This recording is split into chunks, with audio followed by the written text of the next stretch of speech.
All right, so I told you my mom sent me that amazing astrology thing for Capricorns and all that. I was like, wow, guys, it sounds like I really need to go on this trip down to New Mexico and do a little exploring. It sounds like, this is the right time. And again, friend was going to be there. He said he'd be there. He was. We're going to do the ceremony at our site. And we did.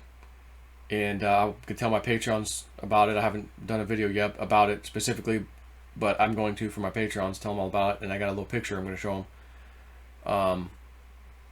But we were driving to New Mexico, me and my daughter, Emily. We're in Alabama at the time. She's texting an old friend, also named Christopher, this kid. Used to be our neighbor when we lived at the house with the riffraff next door. They were across the street, and they moved. Still in Florida. We saw each other several times, kids and stuff. And then they moved out to Texas. So they've remained in contact, text messaging, things like that. So Emily's texting Christopher, and he says, oh, we were just in Florida. But we left for a funeral, but we left, we're coming back home now. We're in Alabama. I said, Emily, we're in Alabama right now. And they're probably on the same highway. Ask them what exit they're at. We're on exit 4. So she asked him, oh, we're on exit 8. Are you telling me they're 4 miles behind us? Yes. I have the sneaky suspicion. Ask Emily, I wonder if his mom would let him come with us. That kid's about to have a blast if he can come. Emily, ask him to ask his mom. Tell him he doesn't need any money or nothing. I'll drop him off back at his house in Texas on the way home, even though it's just a little bit out of the way. So I'm thinking she's not going to say yes. Yep, mom said yes. What? For real? Yeah, he can come. Seriously? All right, stop. We're going to meet up. So we went. They stopped at a McDonald's. We went over there, picked them up. Off we went with Christopher. So now I've got Christopher and Emily having a blast. And they both like to draw stuff, like not Dragon Ball Z, but little things like that. Those Doku and all these whatever names. So they're back there drawing and doing stuff, having a great time. We get to the house, we go up into the mountain. They absolutely loved it. Absolutely loved it. We do the ceremony with Fred at our main site for the souls that are trapped in that mountain. Fred got very emotional. My daughter got very emotional. And Fred explained a couple things why he thought my daughter got emotional that made sense. I'm going to fill my Patrons a little more detail. But I had the sneaky suspicion to fly my drone to this one spot that I'd been to before, briefly with the drone. Something was telling me, go fly it back over there. Go get a real good look. I guess I will. Even it was a hell of a windy day. Now remember, astrologically, March 20th was the day. March 20th, astrologically, was like, holy crap. We left the night of the 19th. But that same 19th, we were out there, I was droning, and we did some exploration with the kids. It was just me and the two kids. I flew my drone over to this spot. I knew exactly where to go. And I got a lot closer this time because I wanted to zoom in way better than I did last time in this area. And I found this cave that 100%, I'm absolutely certain now, because I can see it crystal clear. There's ancient, and I say ancient, I don't know how old, at least hundreds of years old, artifacts sitting in this open freaking cave on the side of the damn mountain. And one of them is a leather, I'm going to say it's the size of a duffel bag. Bigger, maybe a little bigger than a book bag-ish. It was hard to tell. It's hard to gauge size from the drone, but I'm pretty sure that's probably accurate. And it's leather. And I'm thinking, holy crap, Dick Algier did a remote viewing session for me recently, him and Ed Reardon, a little while back, but fairly recently. And he talks about this guy coming in, an Indian showing him the way. Next time, bring a burro, bring a donkey. And he's a wagon. He says he can't go any further with the wagon. hey, come this way. He shows the Indian, come this way, follow me. And he says this guy has got royalty blood in him, partially, at least half of him's got like royal blood. So he's somebody.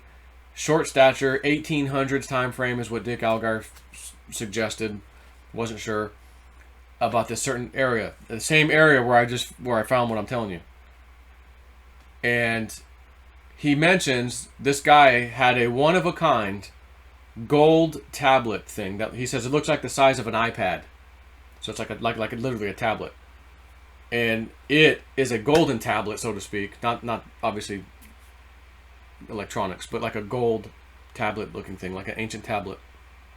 And it's got writing and stuff on there. He says whatever mold casted this thing, it was a one of a time thing. The mold's gone. That's it. There's only one like in the world. And this guy was trying to find it. He knew it was there or somewhere around there. He came looking for it. Dick said he had the coordinates, so to speak. He had a map. He had something. He was trying to find this. And he says, I can see it wrapped in a cloth, and then wrapped again, the cloth inside of a leather pouch, and it's closed enclosed inside this leather pouch. So if you found the leather pouch, open it up, and inside there is this other little cloth thing or whatever it is, and then open that up, and there's your surprise. So I'm over here flying this thing, my drone, and I see artifacts, clear as day. Indian for sure, like vases or whatever those things are, those big things. And there's stuff inside of them, and there's stuff in the back of the room. I can't tell what it is, it's too far back to see. But there's a pile of stuff in the back. And in the very front, by the look like two vases, is a freaking backpack or duffel bag size leather pouch looking thing. And I'm thinking, oh my god, is this the freaking thing Dick Algar saw? Because if it is, there is a sizable pure gold tablet the size of a iPad with strange writings, one of a kind. Oh my god, I'm thinking to myself. So I decide to hike in that area with the kids.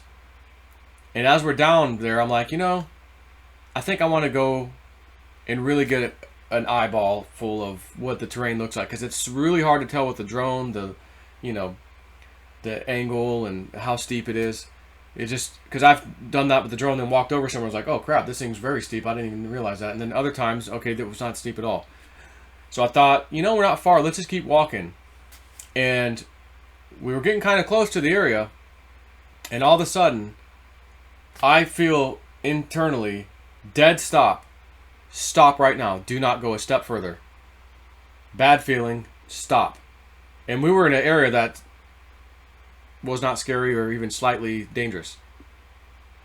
We were coming to an area that might be, and again, I wanted to see for myself to see what's it going to take. Because if I come back here with my buddies, and we are going back with my buddies, we're going to go see what the hell's in there, hands on. But something was like, dead stop right now. Terrible feeling over my whole body. So much so that I unzipped my little zipper where I had a .357 Magnum sitting in there. Because I'm like, oh, am I going to come across a mountain lion or something? What's going on here? Just a bad feeling. It was just stop, turn around, go back. So I stopped. I didn't say nothing to the kids. I just said, no. I said, you know what, guys? We're getting further and further away, and we got to trek back anyways. Let's just stop and go back. So we stopped, turned around, climbed up some area to get back on the main path, and went back to the vehicle. And then basically went back to the house, packed up, and went home. I didn't even play back the drone footage yet. It's sitting in my backpack right now. I haven't even re-looked at it. I only saw it live when I was controlling the drone. And just from that screen, there is stuff in this cave. And I want to go see what the hell it is.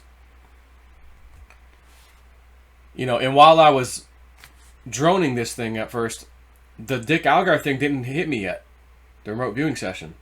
I'm just like, what is that stuff? I was like, I remember coming by here and there's some other, and I looked in this other hole and this other one, like, oh, I don't remember seeing that. And then I see this stuff and I'm like, okay, I'm going to get as close as I can, but it was really windy. Like, it was 40-mile-an-hour winds, and Fred the Indian goes, Joe, when you go up there to do your thing today, the weather will improve for you so that you can successfully do what you need to do today. And I was like, yeah? He goes, yeah. One thing was I needed the clouds to get out of there, And as I'm driving up the mountain, the whole damn thing's surrounded by clouds. I'm like, oh crap, Fred, you sure about that? I get up there, the clouds are gone. The 40-mile-an-hour wind dies down to about 20s. My drone can easily handle 20s. So, okay, so I fly down there, and it's bobbing around a little bit from the wind, but the alert never even came on that usually says, hey, high winds, caution, or bring it home. That never even popped up. So, but it was still moving around a bit from the wind, and it will try to self-correct itself constantly when the wind's doing that. But I said, you know what, I'm getting close as hell. I'm getting really close, and then I'm going to zoom in because I want to see what the hell was in there. And there is stuff in there. So the astrological thing that said this is the prime time for you to go exploring, you're going to find stuff. Remember that? I did that video the other day. While this may not be treasure, because I don't know what's in that pouch, first of all, but the rest of it, Indian artifacts, 100%. Maybe more. Maybe other things. Again, there's a pile of stuff in the back. I couldn't even see what it was because it was too dark in there. And then I can see, well, it keeps going. If this stuff is sitting at the very opening, literally the very opening, it's sitting right there within 2 or 3 feet. My brain says, well, what's down that tunnel? Is there more down there? Because they had to stack it and bring it all the way out as much as they had. I don't know. But I saw that and I'm like, historically speaking, it's as good as finding an ancient treasure. Historically speaking. Monetarily, I don't know. I only got drone footage so far. I didn't see any gold shining at me. But I saw a leather pouch the size of a backpack or a little larger. Oh my God, the Dick Algar thing. Holy crap, could this be the thing? It's in the area that he remote viewed. So, I got some more to tell my Patreons, but I'm going to go watch this movie with my wife. And I was telling you in my last video, so take care.